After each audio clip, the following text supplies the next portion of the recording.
Alors l'indissociable cette année, le thème retenu est le logement. Alors après l'alimentation et la santé, donc cette année nous avons la chance d'installer une manifestation de l'indissociable qui sera avec la venue du grand public. Le grand public est invité.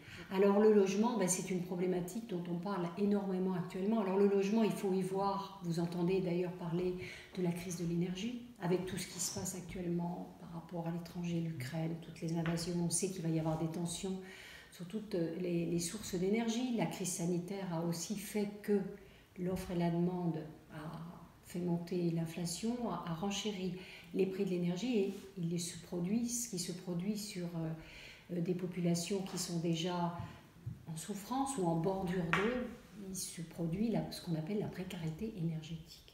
Donc ça c'est un thème, la précarité énergétique. Et puis il faut rendre les logements plus accessibles également, à la fois en termes de développement durable, c'est des enjeux sociétaux importants, mais il faut aussi aller vers le grand âge, vers les personnes âgées, vers le handicap, adapter aussi les logements aussi au handicap. Et puis, ce qui est un thème qui est bien suivi par le CCAS notamment, c'est installer dans l'autonomie, c'est-à-dire de la rue au logement, des personnes en grande précarité.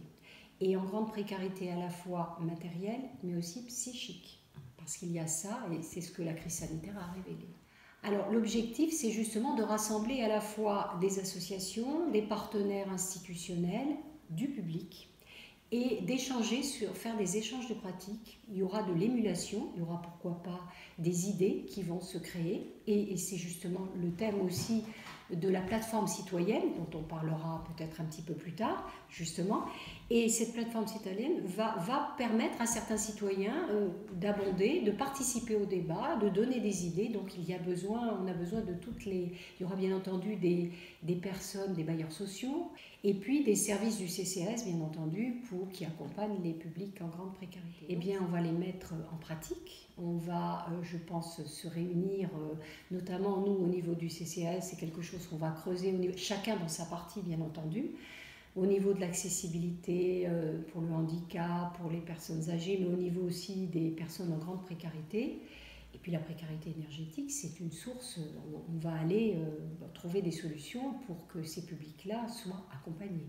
Donc en fait, c'est de l'accompagnement des publics. Voilà. Alors cette année, nous avons fait pour la première fois créer une plateforme citoyenne, c'est-à-dire que les citoyens peuvent participer. Ils ont des projets innovants, bien entendu, puisqu'on est, je le rappelle, c'est une manifestation innovante. Donc, nous avons demandé aux citoyens de participer, puisque nous allons davantage vers du participatif à tous les niveaux. Et sur une plateforme qui s'appelle citoyenbesançon.fr, je vous redonnerai l'adresse exacte, je ne l'ai pas en tête, jusqu'au 4 mars, les citoyens peuvent déposer des projets, faire des propositions. Et il y aura, lors de cette journée du 7 mars, qui est le jour de l'indissociable, 3 prix qui seront retenus, 200 € par prix, sous forme de bon d'achat pour le logement. Et puis, comme les autres années, il y a aussi des appels à manifestation d'intérêt, cette fois-ci pour le milieu associatif.